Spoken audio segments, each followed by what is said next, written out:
to eat like a man, you only need one ingredient. Meat. Loads of...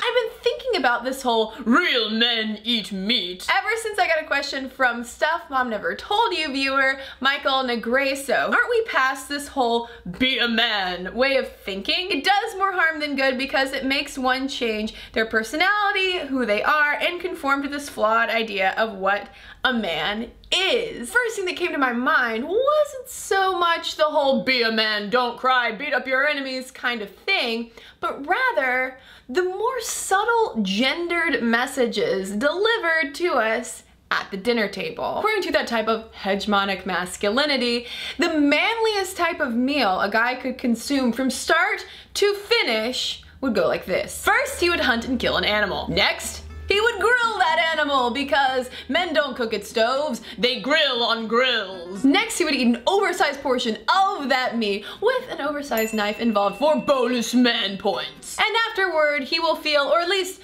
will express, no guilt at having eaten so much meat. The only thing better than one piece of bacon is 2 pieces of bacon. And when you think about it, this kind of masculine food consumption is even reflected in the food and cooking shows that we watch today. Man versus food. A guy goes out and eats massive amounts of food on camera and gets really good ratings. What would woman versus food look like? It would be a showdown to see how little she could eat. But the question then is why that connection between meat and manliness exists. In the words of a 2013 study called Real Men Don't Eat Vegetable Quiche. Fact. These study authors conclude that a primary reason why men eat meat and eat meat unapologetically is because it makes them feel like a real man. And that probably has to do with meat's long-standing symbolism of social and economic status. If we go back pre-industrial revolution, when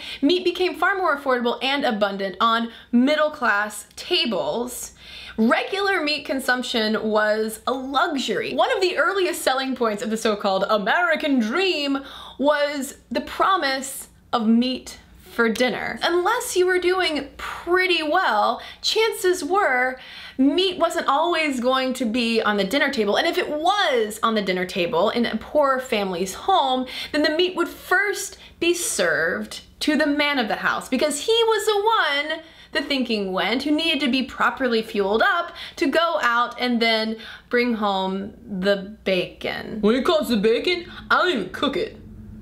What I wonder then is why this connection between meat and masculinity thrives so much today, that in order to eat like a man, it should involve meat. Or is it just because bacon tastes really good? I want to know what you think, so cook up your comments below.